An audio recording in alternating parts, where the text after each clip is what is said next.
ကဘာပေါ်မှာမြေတလက်မအတွက်နဲ့နိုင်ငံတွေစစ်ဖြစ်နေကြတာသိမှာပါဒါပေမဲ့ထူးဆန်းတာက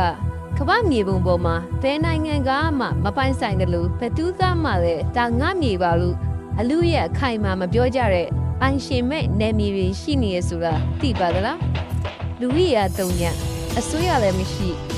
ဥပဒေလည်းမရှိရဲ့ဒီနေရာတွေကဘာမှလည်းဒီနေ့မှာတော့ဘဒူးမှမပိုင်ဆိုင်တဲ့ကဘာပေါ်ကထူးဆန်းတဲ့နယ်မြေလူကြီးတွေအကြောင်းကိုပြောပြသွားမှာဖြစ်ပါတယ်ပထမဆုံးနေရာကတော့အနာတိကတိုက်မှာရှိတဲ့ My Violence ပါတကဘာလုံးကနေရာလို့မရှိအောင်အလူအရက်ခွဲဝေယူနေကြပေမဲ့ဒီနေရာကိုတော့ဘယ်နိုင်ငံကမှမပိုင်ဆိုင်ပါဘူးကျယ်ဝန်းအဖြစ်စတူဒီယမ်မိုင်6သိန်းကျော်ရှိပြီးမြန်မာနိုင်ငံထက်လက်ဆကျော်ကြီးပါတယ်လုံးဝကို no man's land ဖြစ်နေရပါအကြောင်းရင်းကတော့အလွန်မင်းဝေးလံခေါင်ဖျားပြီးအင်းလူနာကြောင့်ဘယ်အစိုးရကမှအုပ်ချုပ်ဖို့စိတ်ဝင်စားကြတာပဲဖြစ်ပါတယ်နောက်တစ်ခုကပိုပြီးရည်စရာကောင်းပါတယ်အာဖရိကက Fear Town လို့ခေါ်တဲ့နေမြေပါ area အဖြစ်စတူဒီယမ်ကီလိုမီတာ2000ခန့်ရှိပါတယ်အီဂျစ်နဲ့ဆူဒန်ကြားမှာရှိပေမဲ့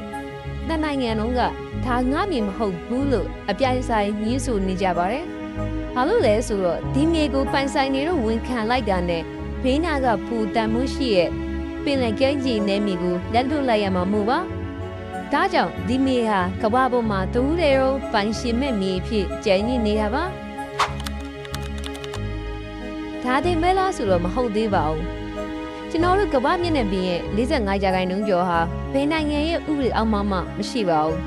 ဒါကတော့နိုင်ငံတကာရေပိုင်နယ်တွေပါ